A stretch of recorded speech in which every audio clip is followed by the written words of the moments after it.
భగవంతుడికి నివేదన చేస్తారు. ఏంటిది నివేదన అంటే? నివేదన అంటే మనల్ని మనం సమర్పించుకోవడమే నివేదన. మనల్ని సమర్పించుకోవడమే నివేదన. ఏం సమర్పిస్తావు? లోపల మనలో ఉన్న శక్తిని అక్కడ నివేదించడమే. అవన్నీ పర్లేదు, ప్రాక్టికల్ గా చెప్పు. ప్రాక్టికల్ గా అంటే ఎట్లా చెప్పాలి? చెప్పు.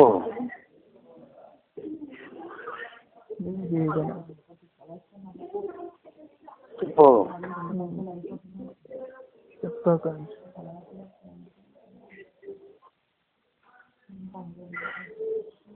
కాదురా, ఒక ఉదాహరణ ఇస్తాను. చెప్పండి. నీకమ్మ ఏదైనా ఒకటి ఇస్తుంది, పండో కాయో ఏదో ఒకటి ఇస్తుంది, తిండి. అవును. అది నువ్వేం చేస్తావు అంటే కనుక అమ్మ తీసుకొని ఇస్తావా లేదా? అవును.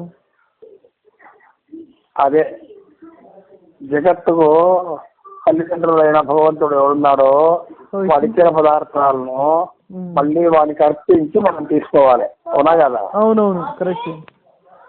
అప్పుడు తల్లి ఇస్తే కనుక తల్లి ఎట్లా సంతోషపడుతుంది? చాలా సంతోషపడుతుంది.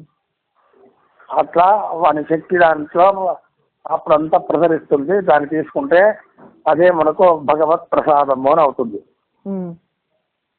అవునా? అవును. అట్లా అట్లా నివేదన చేయాలి. తెలిసిందా?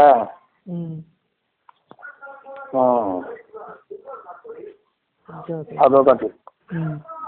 రెండొకటి, ఇది సమాజశయనము ఉంది కదా, అవును, శంఖచక్రాంకణము అని. అవును. అవతల ప్రపత్తి నుంతుడు ఏమిటది? సమాచారం అంటే ఇప్పుడు చెప్పిన కదా మీరు, ఊరితో పట్టి తీసుకుపోవడమే, మన లోపల ఉన్న చేతులను చూసి అది కరెక్ట్ ఆ టైంలో చేయడం అని చెప్పి మీరు చెప్పినారు. ఏమింటే కనుక బాహుమూలంలో ఆ చోటు చూసుకొని సరిగ్గా వస్తవాలి. వస్తే కనుక ఆ చోటు బాహుమూలంలో బాహుమూలం ఉంటే ఉంటుంది కదా, అది బాహుమూలంలో చోటు చూసుకోవాలి. చెప్పండి. చోటు చూసుకొని సరిగ్గా వస్తవాలి అక్కడ. వస్తే కనుక సుషుమ్నా మార్గంలో జీవుడు సంచరించి ఊర్ధ్వగతికి పోతాడు. అట్లనే పాంచజన్యంది అట్లనే ఒత్తుతే కనుక ఎడమ బాహుమూలంలో అప్పుడు అనాహతనాదం వచ్చి అనాహతనాదం మూలకంగా అప్పుడు దాంట్లో ఆ నాదంలో లయమి భగవంతుడి దగ్గరికి పోతాడు. అని గతి. ఆయన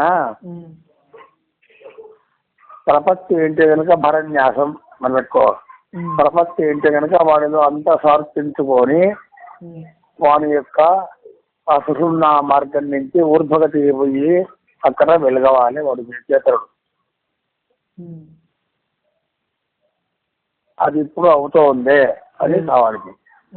అంతా నాడీగతిలో ఉంది యోగ ప్రక్రియలో.